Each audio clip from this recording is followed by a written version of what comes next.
माखन चोर नटखट नंदलाल की जय। लड्डू गोपाल की कृपा से आप सभी के जीवन में प्रेम, आनंद और समृद्धि का वास हो। कृष्ण के वंशी की मधुर तान से आपका जीवन मधुरता और भक्ति से भर जाए। भाद्रपद अष्टमी की पावन बेला पर लड्डू गोपाल आपके घर आंगन में सुख, शांति और प्रेम बरसाएं। आप सभी भक्त जनों को श्री कृष्ण जन्माष्टमी की हार्दिक शुभकामनाएं। प्रिय भक्त जनों, आज हम सभी मिलकर उस दिव्य श्री कृष्ण जन्मोत्सव कथा का श्रवण करेंगे जिसे सुनना स्वयं में एक महान पुण्य है। शास्त्रों में वर्णन है कि कलयुग में श्री कृष्ण जन्माष्टमी की कथा पाप नाशिनी, संकट हरिणी और मोक्षदायिनी है। जो भी भक्त इस कथा को श्रद्धा, प्रेम और एकाग्र मन से सुनता है उसके जन्म जन्मांतर के पाप क्षीण हो जाते हैं। जीवन के क्लेश, भय और दुख दूर होकर हृदय में भक्ति, आनंद और शांति का वास हो जाता है। आप कल्पना कीजिए द्वापर युग के उस भयावह और साथ ही दिव्य समय की जब मथुरा का कारागार घने अंधकार में डूबा है। ऊंची ठंडी सीलन भरी दीवारें, लोहे के भारी भरकम द्वार, चारों ओर कंस के सैनिकों की कठोर पहरेदारी और भीतर माता देवकी और पिता वासुदेव लोहे की जंजीरों और बेड़ियों में जकड़े थके हुए किंतु मन में अटल विश्वास लिए बैठे हैं।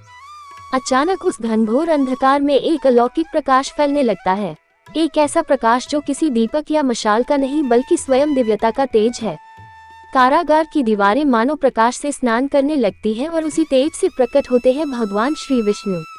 वे अपने शंख, चक्र, गदा और पद्म से अलंकृत पीताम्बर धारण किए गरुड़ ध्वज के साथ चार भुजाओं वाले चतुर्भुज रूप में देवकी वासुदेव के सम्मुख खड़े हैं। उनकी वाणी अमृत के समान मधुर और आश्वासन से भरी है। देवकी वासुदेव, भय मत करो, मैं तुम्हारा अष्टम पुत्र हूँ, विष्णु का अवतार जो इस धरती पर धर्म की स्थापना और अधर्म के विनाश के लिए आया है। तुम्हारा ये कष्ट शीघ्र समाप्त होगा और मेरी लीला संपूर्ण जगत में प्रेम और भक्ति का दीप जलाएगी। उस क्षण कारागार जो अब तक पीड़ा का प्रतीक था, एक दिव्य मंदिर में परिवर्तित हो जाता है। देवकी और वसुदेव के नेत्रों से अश्रुधारा बह निकलती है। वह अश्रु दुख के नहीं बल्कि अपने ही पुत्र में प्रभु के साक्षात दर्शन पाने के आनंद और विस्मय के हैं। प्रिय श्रोताओं, श्री कृष्ण की जन्म कथा सुनने से पहले यह अत्यंत आवश्यक है कि हम उनके भक्तों की कथाएं भी सुनें, क्योंकि भगवान केवल अपने अवतारों और लीला के माध्यम से ही नहीं बल्कि अपने भक्तों के साथ निभाए गए प्रेम और भक्ति के रिश्तों से भी संसार में प्रसन्नता और प्रेरणा फैलाते हैं।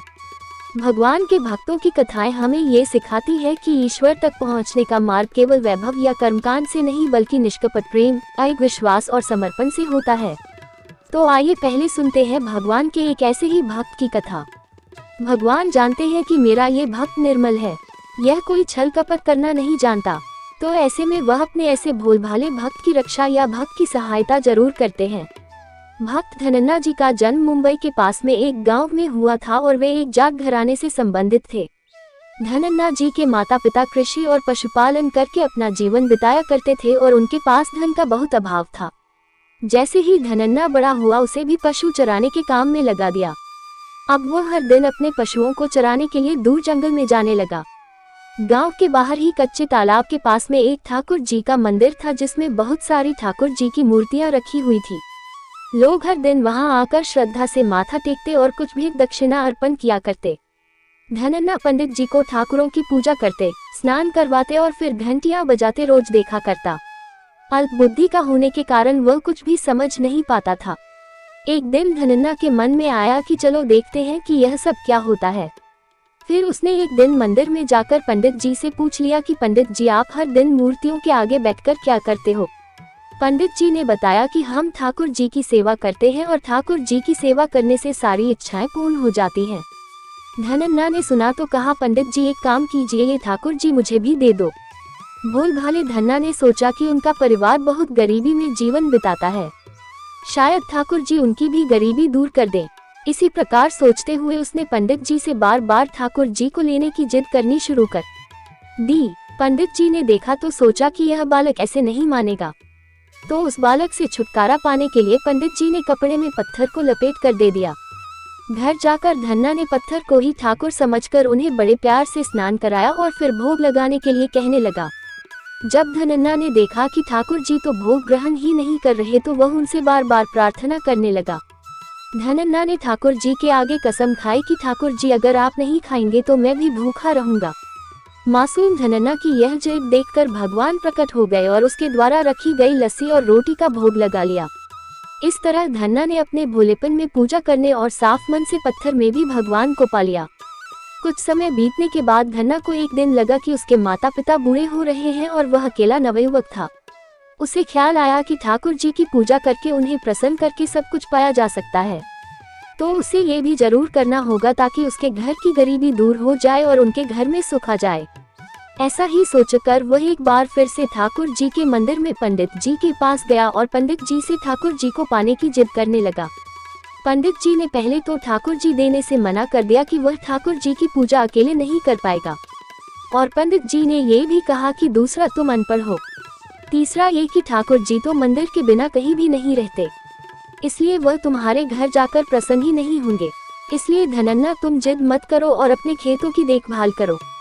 ब्राह्मण का धर्म है पूजा पाठ करना और जाट का काम है अनाज पैदा करना। पंडित जी की बात सुनकर धनन्ना टस से मस नहीं हुआ और वह जिद करता रहा। जब वह जिद करता रहा तो अपनी पिटाई के डर से पंडित जी ने जो शालिग्राम जी के मंदिर में एक फालतू पत्थर पड़ा हुआ था उसी को उठाकर धनन्ना को दे दिया और पूजा पाठ की विधि भी बता दी। ठाकुर जी को पाकर पूरी रात धनन्ना को नींद नहीं आई। बेचैनी से करवटें बदलता हुआ पूरी रात सोचता रहा कि वह ठाकुर जी को ले तो आया है, अब ठाकुर जी को कैसे प्रसन्न करेगा और उनसे क्या क्या मांगेगा। सुबह उठकर अपने नहाने के बाद उसने ठाकुर जी को स्नान कराया, भक्ति भाव से बैठकर लस्सी बनाई, मक्खन निकाला और फिर रोटी पकाए और एक बर्तन में रखकर ठाकुर जी से प्रार्थना करने लगा, हे प्रभु भोग लगाओ, मुझ गरीब के पास तो ये रोटी लस्सी और मक्खन ही मिलेगा, इसके अलावा तो मेरे पास भोग लगाने के लिए कुछ भी नहीं है। प्रभु भोग लगाओ, अभी तो मेरे पास बस यही चीजें हैं, जब आप और भी चीजें दोगे तो आपके आगे वह भी रख दूंगा। अब धनन्ना बैठकर ठाकुर जी को देखता रहा, भला पत्थर भोजन कैसे करें। अब तक तो धनन्ना ने मंदिर में यही देखा था कि पंडित जी ठाकुर जी को भोग लगाते थे और उसके कुछ देर बाद ही वह भोग सारा वहां से गायब हो जाता था। भोला भाला धनन्ना सोचता था कि शायद ठाकुर जी ने सारा भोग ग्रहण कर लिया है, बल्कि होता यह था कि पंडित जी भोग का बहाना बनाकर सारी सामग्री अपने घर ले जाते थे।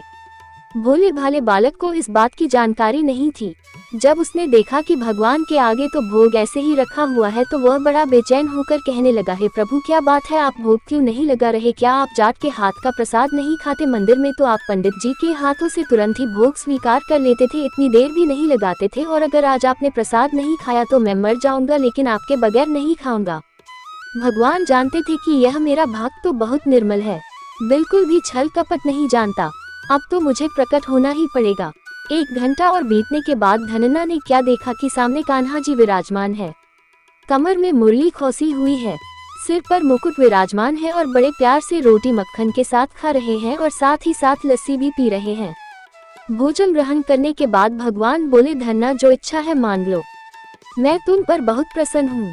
धन्ना ने हाथ जोड़कर भगवान से प्रार्थना की कि प्रभु जो आपकी भक्ति करते हैं आप तो उनके सारे काम संवार देते हैं, मुझे गेहूं, दाल और घी भी दीजिए, मैं खुश हो जाऊंगा, और अगर और भी अधिक देना चाहते हो तो जूता, कपड़े, 7 तरह के अनाज, गाय, भैंस, सवारी करने के लिए घोड़ी और घर की देखभाल करने के लिए एक सुंदर नारी भी मुझे दे दो।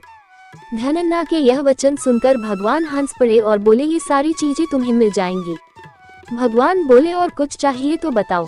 भगवान से धनन्ना कहने लगा, प्रभु मैं जब भी आपको याद किया करूं बस आप मुझे अपने दर्शन दे दिया कीजिएगा, और अगर मुझे किसी और बात की जरूरत हुई तो जरूर बताऊंगा। तथास्तु कहकर भगवान ने उत्तर दिया। फिर धनन्ना बोला, प्रभु आज से यह धनन्ना आपका आजीवन सेवक हुआ, इसके अलावा मैं अब अपनी जीवा पर किसी और का नाम नहीं लूंगा। धनन्ना ये सारी वस्तुएं पाकर खुशी से पागल हो गया। उसने आंखें बंद कर ली और जब आंखें खोली तो देखा भगवान तो वहां पर थे ही नहीं, और बल्कि वहां पर पत्थर के वो शालिग्राम पड़े हुए थे जिनकी पूजा वह हर दिन करता था। उसने बर्तन में बचा हुआ प्रसाद खुद खाया और प्रसाद खाते ही उसे तीनों लोकों का ज्ञान हो गया। भगवान के दर्शनों के कुछ दिन बाद ही धन्य के घर में सारी खुशी आ गई। उसका एक अमीर घराने में विवाह हो गया। उसकी बिना बोई भूमि पर भी फसल लहलहा गई। उसने जो जो चीज भगवान से मांगी थी वह सब कुछ मिल गई। इसी तरह से भगवान पर विश्वास रखकर बिना छल कपट किए, मन में कोई द्वेष की भावना रखे बिना अगर भक्ति की जाए तो भगवान बिना कुछ मांगे भी बहुत कुछ दे देते हैं। भगवान जानते हैं कि उनके भक्त को कब, क्या और कितना देना है। आइए अब श्री कृष्ण जन्माष्टमी की कथा में प्रवेश करें। द्वापर युग में भोजवंशी राजा उग्रसेन मथुरा में राज्य किया करते थे। उनका एक पुत्र था जिसका नाम था कंस, और अत्याचारी पुत्र कंस ने सिंहासन और राजपाट के मुंह में आकर अपने ही पिता को गद्दी से उतार दिया और स्वयं मथुरा का राजा बन बैठा। कंस बहुत अत्याचारी राजा था। अपनी ताकत दिखाने के लिए अपनी प्रजा को प्रताड़ित करना तो मानो उसका शौक ही बन गया था। वह अपनी प्रजा को मारता, उनसे अत्यधिक कर वसूलता। कंस के राज्यकाल में प्रजा बेहद दुखी थी, लेकिन बेचारी दुखी प्रजा जाती भी तो किसके पास, क्योंकि राजा के आगे भला किसकी चल सकती है। पर कहते हैं ना कि एक ना एक दिन सभी के पापों का घड़ा भरता है। कंस के साथ भी ऐसा ही हुआ। कंस की बहन देवकी का विवाह वसुदेव नाम के यदुवंशी सरदार के साथ हुआ था। कंस अपनी बहन से बहुत अधिक प्रेम करता था। देवकी कंस की लाडली हुआ करती थी। देवकी जी का विवाह होने के बाद जब कंस उन्हें उनकी ससुराल पहुंचाने जा रहा था, तभी अचानक रास्ते में आकाशवाणी हुई। आसमान से आवाज आई कि हे कंस, अपनी जिस बहन देवकी को आज तू बड़े प्रेम से ले जा रहा है, उसी में तेरा काल बसता है। तेरी इसी बहन के गर्भ से उत्पन्न 8वां बालक तेरा वध करेगा। हालांकि कंस अपनी बहन से बहुत अधिक प्रेम तो करता था, लेकिन उसे अपने प्राणों और राजगद्दी का मोह भी था। जब कंस ने आकाशवाणी सुनी तो मृत्यु का भय उसे सताने लगा। प्रिय भक्तजनों, जन्माष्टमी की कथा से हमें ये भी सीख मिल जाती है कि राज्य सत्ता के मोह माया में सगे संबंधी भी अपने नहीं रह जाते। तो चलिए अब जन्माष्टमी की कथा को आगे सुनते हैं। कंस ने तब सोचा कि अगर मैं देवकी को ही मार दूं तो देवकी की संतान जन्म ही नहीं ले पाएगी, और ना ही फिर उसका काल कभी जन्म लेगा और ना ही उसकी मृत्यु होगी। ये सोचकर वह तेजी से देवकी की ओर बढ़ा। तभी वसुदेव ने कंस को रोक लिया और कंस से कहा कि देवकी के गर्भ से जो भी संतान होगी मैं उसे स्वयं तुम्हें लाकर सौंप दूंगा। तुम देवकी को मत मारो। कंस को यह बात ठीक लगी। उसने सोचा कि उसके प्राणों को खतरा देवकी के 8वें पुत्र से है, ना कि देवकी से, इसलिए उसे मारने का कोई लाभ नहीं होगा, और फिर वह पैदा होते ही देवकी के सभी पुत्रों को मार देगा। फिर तो काल भी उसका कुछ नहीं बिगाड़ पाएगा। ये सोचकर कंस ने वसुदेव की बात मान ली और मथुरा वापस चला आया। लेकिन उसने देवकी और वसुदेव को कारागृह में डलवा दिया। वसुदेव देवकी की एक एक करके 7 संतानें हुई और 7 को जन्म लेते ही कंस ने मार डाला। अब 8वां बालक होने वाला था। मृत्यु का डर कंस के मन में गहराने लगा। वो यह नहीं चाहता था कि देवकी और वसुदेव का ये पुत्र किसी भी हाल में जीवित बचे, इसलिए उसने पहले से ही कारागार में देवकी और वसुदेव पर कड़े पहरे बिठा दिए। उसी समय दूर नंद गांव में नंद जी की पत्नी यशोदा जी को भी बच्चा होने वाला था। जिस समय वसुदेव और देवकी को पुत्र पैदा हुआ, उसी समय संयोग से यशोदा जी के गर्भ से एक कन्या का जन्म हुआ, जो और कुछ नहीं बल्कि ईश्वर की रची हुई माया थी। कंस ने जिस कोठरी में देवकी और वसुदेव को कैद किया हुआ था, उसमें अचानक दिव्य प्रकाश उत्पन्न हुआ और उनके सामने शंख, चक्र, गदा, पद्म धारण किए चतुर्भुज भगवान प्रकट हो गए। तब देवकी और वसुदेव भगवान के चरणों में गिर पड़े। भगवान ने उनसे कहा कि अब मैं पुनः नवजात शिशु का रूप धारण कर लेता हूँ। वासुदेव, तुम मुझे इसी समय अपने मित्र नंद जी के घर गोकुल में भेज आओ और उनके यहाँ जो कन्या जन्मी है उसे लाकर कंस को सौंप दो। इस समय वातावरण अनुकूल नहीं है, फिर भी तुम चिंता मत करो। जागते हुए पहरेदार सो जाएंगे, तारागृह के फाटक अपने आप खुल जाएंगे और उफनती हुई अथा यमुना तुमको पार जाने का मार्ग दे देगी। फिर वैसा ही हुआ। काल कोठरी के द्वार अपने आप खुलते गए और सभी पहरेदार सो गए। भगवान के कहे अनुसार वसुदेव उसी समय नवजात शिशु रूप श्री कृष्ण को सूप में रखकर कारागृह से निकल पड़े और अथा यमुना को पार कर नंद बाबा के घर पहुंच गए। वहां उन्होंने नवजात शिशु को यशोदा जी के साथ सुला दिया और नवजात कन्या को लेकर मथुरा वापस आ गए। उनके वापस आते ही कारागृह के फाटक पहले की तरह बंद हो गए। अब कंस को सूचना मिली कि वासुदेव देवकी को बच्चा पैदा हुआ है। उसने बंदी गृह में जाकर देवकी के हाथ से नवजात कन्या को छीनकर पृथ्वी पर पटक देना चाहा, परंतु वह कन्या आकाश में उड़ गई और वहीं से कहने लगी, अरे मूर्ख, मुझे मारने से क्या होगा? तुझे मारने वाला तो कब का गोकुल में जन्म ले चुका है। वो जल्दी ही तेरे पापों का दंड तुझे देगा। और फिर इसके बाद भगवान श्री कृष्ण का पालन पोषण नंद बाबा और मैया यशोदा ने किया, जहां उन्होंने तमाम लीलाएं दिखाई। अपने भक्तों का गोप गोपियों का मनमोहा और कंस के भेजे हुए असुरों का राक्षसों का वध किया।